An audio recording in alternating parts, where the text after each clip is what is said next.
आज इस वीडियो में हम लेंस फॉर्मूला के बारे में पढ़ने जा रहे हैं। इससे पहले हम रिफ्रैक्शन, उसके लॉज, उसके टाइप सब कुछ डिस्कस कर चुके हैं। अब हमारा नेक्स्ट टॉपिक है लेंस फॉर्मूला। तो ऑल ओवर देखा जाए तो आपके चैप्टर के बस लास्ट 2 to 3 टॉपिक्स आपके पेंडिंग है, जिसमें से है लेंस फॉर्मूला। जैसे कि आप लोगों ने पहले मिरर फॉर्मूला पढ़ा था, तो आज हम क्या पढ़ेंगे? Lens formula. और लेंस फॉर्मूला किसके अंडर आता है? रिफ्रैक्शन। पहले मैं आपको एक बार स्लाइड चेक करा देती हूँ। सबसे पहले हम देखेंगे लेंस फॉर्मूला क्या है, इसके अंदर मैग्निफिकेशन क्या होती है, फिर हम इसकी साइन कन्वेंशन के बारे में जानेंगे। तो let's start the lens formula from the topic refraction of light. तो जैसे कि आप लोगों ने मिरर फॉर्मूला किया है, मैं एक बार मिरर फॉर्मूला आपको रिवाइज करा देती हूँ। मिरर फॉर्मूला में हमने क्या देखा था? मिरर फॉर्मूला में हमारे पास था 1/v plus 1/u is equals to 1/f। F यानी कि फोकल लेंथ। उसमें और इसमें अगर आप देखेंगे तो बस एक माइनर सा डिफरेंस होता है कि मिरर फॉर्मूला में आपके पास यहाँ पर प्लस आता है और लेंस फॉर्मूला में हमारे पास होता है माइनस। तो इसका मतलब क्या है? आपका लेंस फॉर्मूला क्या होता है? 1/v minus 1/u is equals to 1/f। u, v और f वही चीजें रहेंगी जो आप लोगों ने मिरर फॉर्मूला में पढ़ा था। तो v क्या होता है? Image distance. u हमारा होता है ऑब्जेक्ट डिस्टेंस। f होती है फोकल लेंथ। तो हमारा यहां से लेंस फॉर्मूला हम लोगों ने किया है। एक बार दोबारा रिवाइज कर लेते हैं। लेंस फॉर्मूला क्या होता है? 1/v minus 1/u is equals to 1/f। अब हम मैग्निफिकेशन की बात करते हैं। तो अगर मैं सबसे पहले आपको मिरर फॉर्मूला वाली मैग्निफिकेशन बताती हूँ, तो उसमें हमने क्या पढ़ा था? m is equals to minus v over u। तो वहां पर मैग्निफिकेशन का जो फॉर्मूला आप लोगों को दिया हुआ था, उसमें ऑलरेडी एक माइनस आपके पास था। इसके अंदर क्या है? इसमें उसका रिवर्स हो जाएगा, यानी कि m is equals to v by u. और जो ये hi बाई ho है, ये सेम रहेगा, यानी कि जो हाइट ऑफ इमेज है to the height of object वो सेम रहती है। और यहाँ पर क्या हो जाएगा? आपका v अब पॉजिटिव हो जाएगा आपके पास। ठीक है। तो एक चीज मैं आपको बीच में रिमाइंड दिलाना चाहूंगी कि मैंने डिस्क्रिप्शन बॉक्स में नोट्स की पीडीएफ का लिंक डाल दिया है। आप लोग वहां से जाकर फ्री नोट्स डाउनलोड कर सकते हैं। इसमें मेरे हैंड रिटन नोट्स भी हैं और एडिटेड नोट्स भी हैं, तो आपके लिए बहुत हेल्पफुल रहेगा आपके एग्जाम प्रिपरेशन के लिए। तो अब हम देखते हैं, यहाँ पर वापस से आते हैं। आई होप आपको लेंस फॉर्मूला समझ में आएगा। देखिए, इसको याद करने के लिए सबसे बेस्ट क्या है? आपको 2 इंडिविजुअल फॉर्मूलाज याद नहीं करने हैं। अगर आपने मिरर फॉर्मूला याद कर लिया है, उसे समझ लिया है, तो लेंस फॉर्मूला आप याद कर सकते हैं। मतलब बस आपको क्या करना है? मिरर फॉर्मूला में बीच में प्लस था तो यहाँ पर माइनस आ जाएगा। मैग्निफिकेशन में वहां पर माइनस था, यहाँ प्लस आ जाएगा। तो बस एक छोटा सा माइनर सा चेंज है। अब हम देखते हैं नेक्स्ट हमारा साइन कन्वेंशन के बारे में। तो साइन कन्वेंशन में एक चीज जो सेम रहेगी, एक नहीं, एक्चुअली 2 फैक्टर सेम है, जैसे ऑब्जेक्ट डिस्टेंस और फोकल लेंथ। जैसे कि आपने देखा है यू तो आपका ऑलवेज नेगेटिव। ये याद रखो, यू तो आपका नेगेटिव रहेगा, क्योंकि अगर हम वो बनाते हैं कार्टेशियन प्लेन, जैसे अगर मैं कार्टेशियन प्लेन बनाती हूँ, तो कार्टेशियन प्लेन में क्या है? यू तो आप हमेशा आगे रख रहे हो ना, आगे रख रहे हो जो चीज, वो तो ऑलरेडी नेगेटिव रहने वाली है।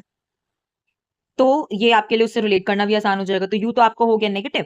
फोकल लेंथ अगर कॉन्वेक्स होता है तो फोकल लेंथ प्लस की रहती है, कनकेव माइनस रहता है। ये भी देखो, पीछे वाली चीजें सेम है। और वी जो है, वी तो आपका डिपेंड करता है। जैसे कनकेव में तो आपने देखा कि आगे ही बना लेफ्ट साइड पे, तो ये नेगेटिव रहेगा, यहाँ पर बनेगी। ठीक है। और कॉन्वेक्स की अगर हम बात करते हैं तो नेगेटिव और पॉजिटिव। देखो, नेगेटिव और पॉजिटिव की अगर हम यहाँ बात करते हैं, तो नेगेटिव कब बना? जब आपने रे डायग्राम अगर देखे होंगे लास्ट वीडियो में, तो उसमें क्या था? जो आपका फर्स्ट केस था, फर्स्ट केस में हमने ऑप्टिकल सेंटर और फोकस 1 के बीच में ऑब्जेक्ट को प्लेस किया था, तो वो इन फ्रंट बनी थी। तो अगर लेफ्ट साइड पे बनी है तो वो तो ऑलवेज नेगेटिव रहेगा। तो और बाकी सारे केसेस में वो पॉजिटिव जाती है। तो यहाँ पर आपका साइन कन्वेंशन भी ओवर। तो हमने यहाँ क्या देखा? Lens formula, sign convention. मैं आपको एक चीज बताना चाहूंगी यहाँ पर, जो आपने यहाँ पर ये चीज देखा है कि एम का फॉर्मूला क्या है। जैसे ना, एक चीज याद रखना, अगर एम आपको ये पता है, एम आपका अगर पॉजिटिव होता है तो नेचर क्या होता है? हमारा नेचर होता है वर्चुअल इरेक्ट। ठीक है। और अगर हमारे पास एम नेगेटिव होता है तो वो होता है आपके पास रियल इन्वर्टेड। यही आप लोगों ने पढ़ा था। तो एम से तो आइडेंटिफाई करना बहुत आसान है, बट इन सम केसेस क्या होगा? आपके पास अगर वी दिया हुआ है क्वेश्चन में, तो वी की वैल्यू पॉजिटिव नेगेटिव हम कैसे आइडेंटिफाई करेंगे? मैं आपको लेंस का केस एक्सप्लेन कर रही हूँ। लेंस में अगर लिखा हुआ है कि वर्चुअल और इरेक्ट इमेज फॉर्म हुई है, तो वहां पर आप वी की वैल्यू को नेगेटिव सब्स्टिट्यूट करना। और अगर हमें क्वेश्चन में दिया है कि रियल और इन्वर्टेड फॉर्म है इमेज, तो आप वहां वी को पॉजिटिव रखेंगे। देखो, ऐसा क्यों होता है? ऐसा होता है मैग्निफिकेशन के फॉर्मूला की वजह से। तो जैसे हमारे पास क्या है? हमारे पास फॉर्मूला है m is equals to v by u. अब जैसे आपको पता है यू तो ऑलवेज नेगेटिव है, तो अगर वर्चुअल इरेक्ट दिया है, वर्चुअल का मतलब क्या है? एम प्लस है ना। ये चीज प्लस कब होगी? जब वी को नेगेटिव होना पड़ेगा। तो वही चीज मैंने की कि वी को नेगेटिव कर देता, भी तो वर्चुअल इरेक्ट नहीं, एम पॉजिटिव आएगा। और अगर आपको इसे रियल इन्वर्टेड बनाना है, तो रियल इन्वर्टेड का मतलब यहाँ पर क्या है? कि जो m है नेगेटिव आएगा। अब नेगेटिव कब आएगा, u के पास खुद का अपना नेगेटिव साइन तो होता ही है पहले से, तो v को पॉजिटिव होना पड़ेगा। वही चीज मैंने आपको यहाँ पर मेंशन की। तो इसका मतलब क्या, अगर v आपको क्वेश्चन में नेचर ऑफ इमेज ऑलरेडी दिया है कि वो वर्चुअल इरेक्ट है, तो v आप नेगेटिव रखेंगे, और रियल इन्वर्टेड बोला है तो v आप पॉजिटिव रखेंगे। तो यहाँ पर हमारा लेंस फॉर्मूला का टॉपिक ओवर हो गया है। तो अब हम इसके कुछ न्यूमेरिकल्स देखेंगे। अब हम देखेंगे एनसीईआरटी न्यूमेरिकल्स। तो सबसे फर्स्ट है हमारे पास एग्जाम्पल नंबर 9.3। इसमें हमें क्या क्या बोला हुआ है, देखो सबसे फर्स्ट हमें बोला है कनकेव लेंस। तो हमें कौन सा लेंस दिया है, यहाँ पर कनकेव दिया है, जिसकी फोकल लेंथ कितनी है 15 सेंटीमीटर। तो इससे हमें क्या पता चला, आपको पता है कनकेव है तो फोकल लेंथ क्या रहेगी, माइनस में रहेगी, तो मैंने यहाँ रख दिया -15।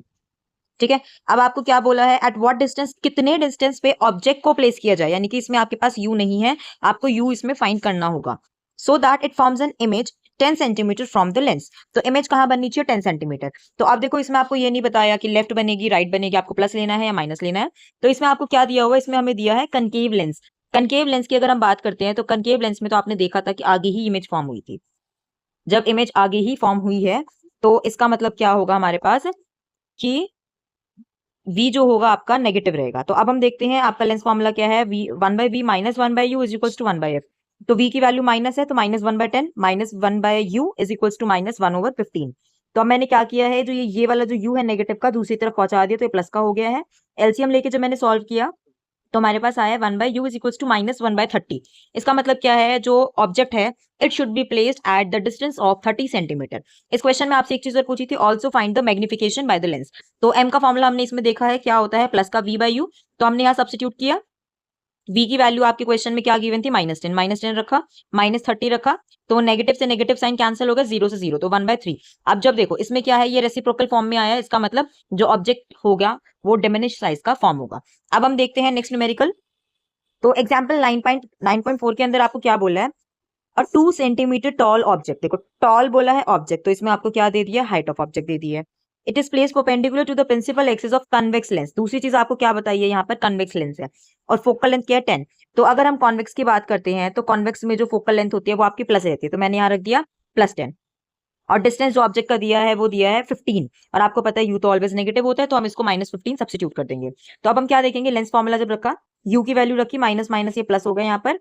अब ये प्लस का है तो दूसरी तरफ जाएगा तो नेगेटिव में जाएगा। एलसीएम लेके यहाँ से आंसर क्या आएगा, जो वी की वैल्यू आपकी 30 आएगी, यानी कि जो पोजीशन है आपकी आई है 30 फ्रॉम द लेंस। फ्रॉम इसलिए बोला है क्योंकि वो क्या होगी, जैसे ऑब्जेक्ट ने आया तो इमेज राइट साइड पे जाके बनी, जब राइट साइड पे बनेगी इमेज तो वो जाएगी फ्रॉम द लेंस। अब मैग्निफिकेशन का formula v/u is equals to hi/ho। अब एक चीज देखिए, यहाँ पर मैंने v/u लिया और इधर मैंने इसके साथ hi/ho भी लिया। तो ऐसा क्यों किया, क्योंकि इस बार आपको हाइट ऑफ ऑब्जेक्ट दी हुई है।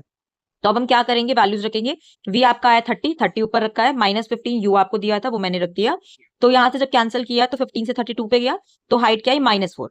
अब इसमें दो चीजें आपको पता चलेंगी यहाँ से, माइनस साइन क्या करे, negative sign shows that the nature of the image is real and inverted, and 4 represent दो जो है साइज, साइज क्या है 4। तो अगर इन शॉर्ट देखा जाएगा तो ये 2 है, ऑब्जेक्ट क्या है 2 थी, इसका 4 आया, तो यहाँ पर इमेज कैसी बनेगी, एनलार्ज बनेगी। ठीक है। तो यहाँ पर हमने दो न्यूमेरिकल डिस्कस किए हैं और हमारा जो लेंस फॉर्मूला है ये डिस्कस किया है हमने। तो अब हम बाकी के एनसीईआरटी न्यूमेरिकल्स के लिए मिलते हैं नेक्स्ट वीडियो में। और जो मैंने डिस्क्रिप्शन बॉक्स में पीडीएफ का लिंक दिया हुआ है, तो आप वहां से जाकर फ्री नोट्स डाउनलोड कर सकते हैं और पूरी प्लेलिस्ट भी वहां से जाकर देख सकते हैं, उसका भी लिंक आपको डिस्क्रिप्शन बॉक्स में मिल जाएगा। तो अगर आपको ये वीडियो अच्छी लगी हो और ये हेल्पफुल लगी हो तो please like the video and subscribe the channel.